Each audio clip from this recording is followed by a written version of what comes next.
Greetings world. We are anonymous. The reason this video is on this channel is because I have questions whether we won the Revolutionary War, the War of 1812, or did we lose control of our country via the actions of Franklin Delano Roosevelt, Woodrow Wilson, or during the Bush/Clinton monarchy? What happened? And at what point did we the people lose control of our nation? What is clear, although the United States is the most powerful military-industrial complex in the world, is that America give multi-millions of dollars in aid to countries like Israel, and among others. What is also clear is that we do not coin our own money, but rent it, and use a Federal Reserve System which is neither federal nor a reserve. Give me control of a nation's money, and I care not who writes her laws. From the mouth of Meyer Amschel Rothschild himself.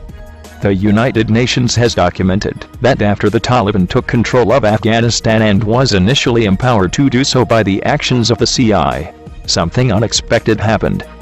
The Taliban, believing they were carrying out the will of God under the Muslim law, began eradicating the opium fields that supply the world's illegal heroin.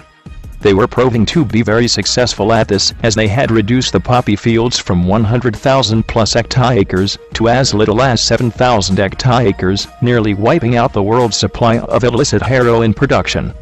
Only after US-led troops suspiciously entered Afghanistan under the guise of Taliban-sponsored terrorism, and removed them from power, did the opium fields make a comeback. And what a comeback it made under the Bush regime.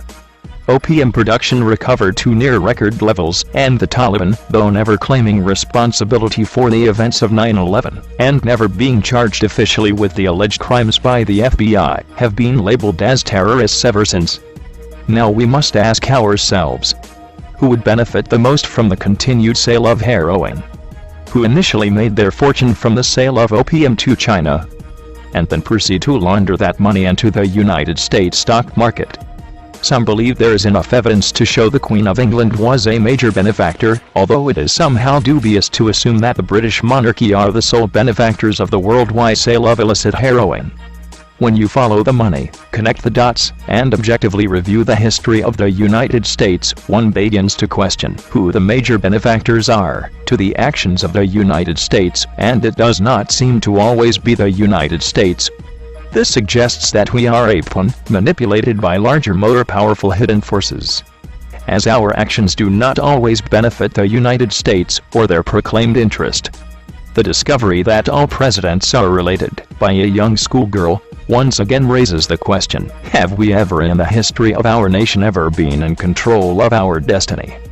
Or have we just been led to believe so because we were told it to be true in our schools?